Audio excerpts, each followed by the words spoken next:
Amadou, c'est important que ce que je viens de vous dire en Bambara, je puisse le résumer en français pour être clair et précis.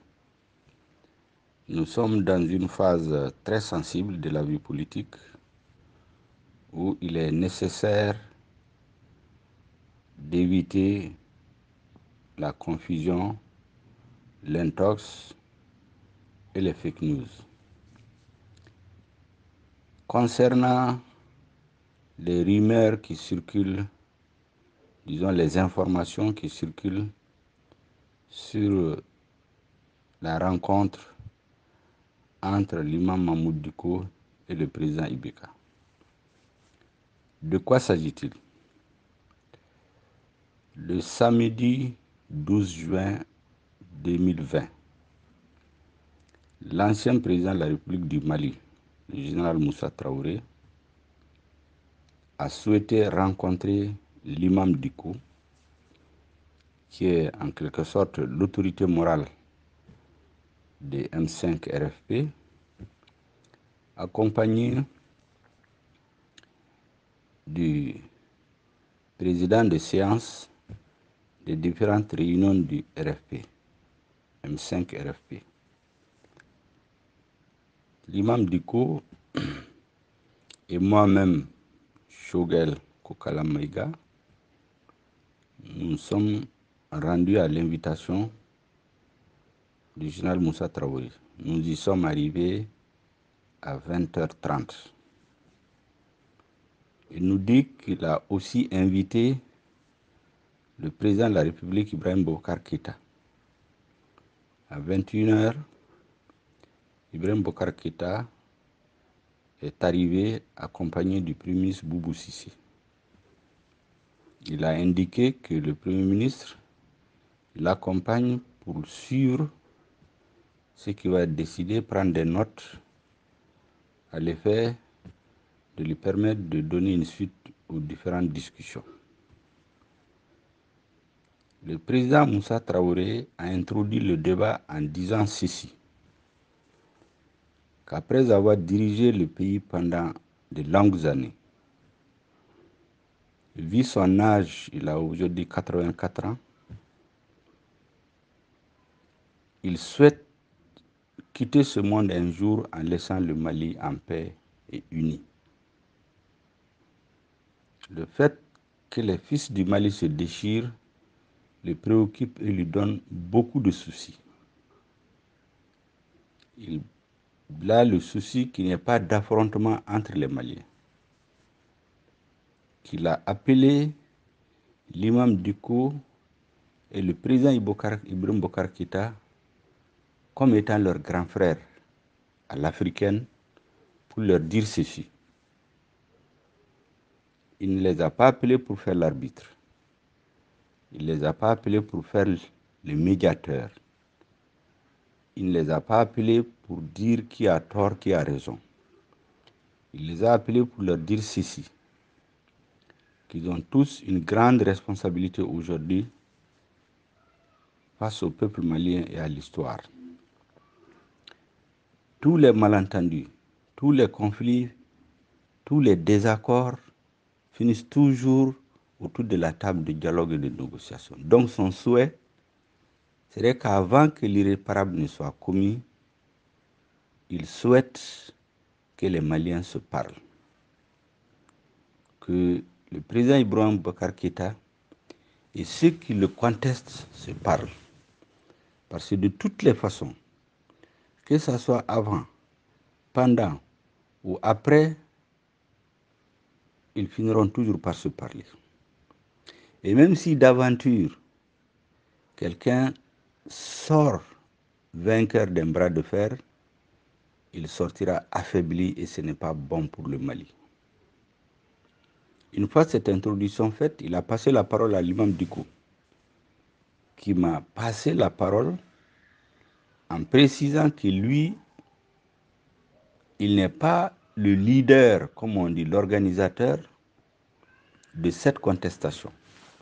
Ce sont les partis politiques, les associations et des composants de la société civile, élargie maintenant à des syndicats et à plusieurs dizaines d'organisations qui sont mises en place pour demander la démission du président de la République, pour des raisons qu'ils ont expliquées dans leurs différents documents. Lui, il a adhéré à cette revendication tout en disant au président que ceux qui demandent sa démission, il doit les écouter. Ce sont des citoyens. Il ne doit pas les ignorer. Il m'a passé la parole et j'ai parlé au nom du mouvement M5 RFP en disant ceci, que les revendications et les exigences du mouvement du 5 juin RFP sont consignées dans deux documents mères. Le document rendu public le 30 mai et le document rendu public le 5 juin à la fin du rassemblement patriotique à la place de l'indépendance. Ce document résume l'ensemble des préoccupations du mouvement et que j'imagine que le président et ses conseillers en sont au courant. Il y a eu des conférences de presse, il y a eu des points de presse. Donc l'ensemble de ces informations réunies, je suis convaincu qu'elles sont à la disposition du chef de l'État. Et que la nuit portant conseil, je pense qu'il faut qu'il les examine et s'il y a une suite, qu'il le donne au mouvement M5 RFP, le lendemain ou après-demain ou lorsqu'il jugera nécessaire. L'imam Dicko a repris la parole pour rappeler et insister sur le fait que le président de la République doit écouter son peuple. Il doit écouter ceux qui le contestent. Il ne doit pas les ignorer. Parce que s'il ignore cette contestation, elle peut se terminer de façon non attendue par le président. Parce que la masse de Maliens qui contestent son régime aujourd'hui ne peut pas être ignorée. Et que s'il l'ignore, les choses peuvent se terminer de façon tragique pour le pays. C'est ça le conseil qu'il donne. C'est ça sa position. La revendication de démission comme telle est une revendication des partis politiques, des associations politiques, de la société civile, des syndicats, des larges fronts de la société. Voilà ce qu'il a à dire. Je n'ai pas mission de commenter ou de rapporter ce que le président Keïta a dit. Je me limite à ce que la délégation conduite par Mahmoud Dicko a dit pour rendre compte fidèlement aux responsables du M5 RFP et par extension à l'ensemble des Maliens. En ce moment, Dicko ayant insisté sur le fait que le président doit parler à ceux qui le contestent, qu'il est surpris du fait que le président, depuis que la contestation a commencé, n'a rien dit, le président Keïta a répondu en disant qu'en réalité, il était en train de faire un certain nombre de derniers réglages et qu'il va s'adresser à la nation le dimanche 14 juin 2020. En ce moment, Dicko de dire, en ce moment, il faut accepter de rencontrer ceux qui vous contestent, parler avec eux, parce que vous ne pouvez pas les ignorer. Vous ne pouvez pas ignorer leurs revendications. Et c'est ainsi qu'il a été convenu que, une fois le discours du président de la République terminé, une date de rencontre serait fixée. Le président aurait voulu d'ailleurs que ça soit lundi, mais il a été indiqué que c'est un front très composite, pluriel, qu'on a besoin de se rencontrer avant de décider des modalités de cette rencontre. C'est à cet effet que j'ai convoqué une réunion extraordinaire du comité stratégique du M5 RFP pour le lundi 15 juin à 14h, à 15h. Il se trouve qu'entre-temps, le doyen du corps diplomatique, l'ambassadeur du Maroc a souhaité rencontrer l'imam Dicko, qui à son tour a souhaité que je sois à ses côtés, accompagné de l'ambassadeur Suleiman Kone, qui est un des hauts cadres du M5 RFP, qui siège dans le comité stratégique, qui est un diplomate. Et donc, étant donné qu'il rencontre un ambassadeur, il serait bien qu'il soit là à ses côtés. L'ambassadeur du Maroc a essentiellement cherché à s'informer sur les revendications. Nous lui avons exposé les raisons et tous les contours de ce qui est exigé. L'imam est revenu en disant à l'ambassadeur que s'il y a un conseil à donner, étant donné que l'ambassadeur a indiqué que leur souci, c'est la paix, la tranquillité, la sécurité du Mali, s'il y a un conseil à donner, c'est de dire au président Keïta de tirer les conséquences de cette contestation, de parler avec ceux qui le contestent et de donner une suite. Cette suite sera appréciée par le peuple. Ce n'est pas à lui de l'apprécier. Il est vrai que cette discussion a pris plus de temps que prévu. Nous avons fait pratiquement 2 heures de temps au lieu de 30 à 40 minutes. Ce qui fait que moi-même qui ai suivi toutes ces rencontres, ayant convoqué la réunion du comité stratégique du M5 RFP, je n'ai pu y arriver sur les lieux qu'à 16 heures. Il se trouvait qu'en ce moment, la réunion était terminée. Le comité stratégique ayant eu l'information que le président Keïta souhaite les rencontrer le mardi 16 juin à 17h, mais n'ayant pas les détails de comment tout cela a été organisé, a décidé à l'unanimité de ne pas donner suite à cette rencontre. Pour quelle raison? La principale raison, c'est que les uns et les autres ont estimé qu'il y a un risque de manipulation. Vu la mobilisation générale dans le pays, aller à Koulouba, à la présidence de la République, les images pourraient être manipulées par les médias d'État et les communicants de la présidence, laissant croire à une partie de la population que le M5 est rentré dans des négociations. Et donc, pour ne pas démobiliser les militants, le comité stratégique du M5 RFP a décidé de ne pas aller à la rencontre. Et que s'il y a une rencontre à faire, elle devrait intervenir plus tard, après la grande journée de mobilisation prévue pour le vendredi 19 juin 2020. Voilà ce qui s'est passé.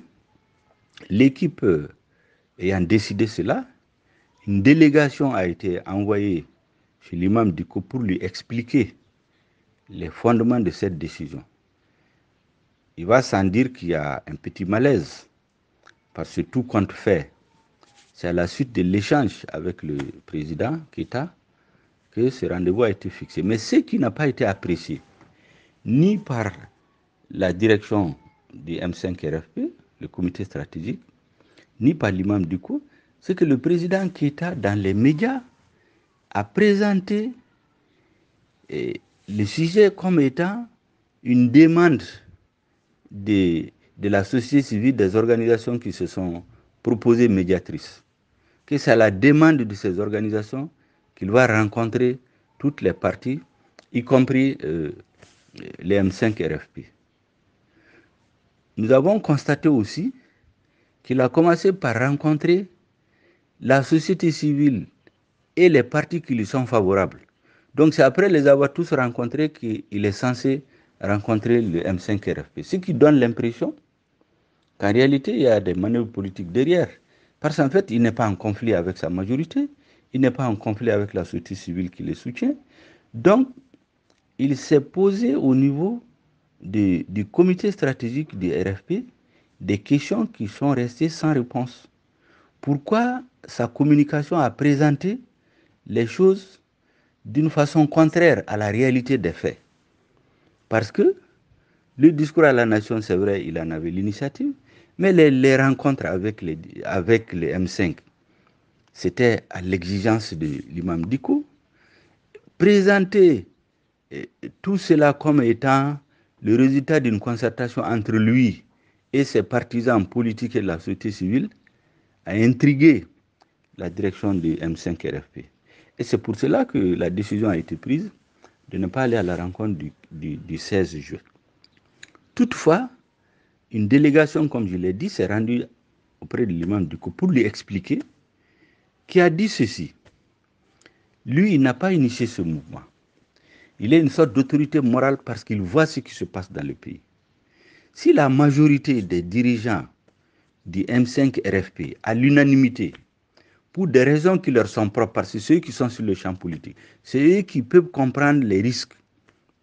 S'ils décident de ne pas aller à cette rencontre avant le vendredi, pour ne pas démobiliser leurs militants, pour ne pas conduire à des interprétations, pour ne pas donner suite à cette manipulation qui s'annonce, il ne peut rien leur imposer.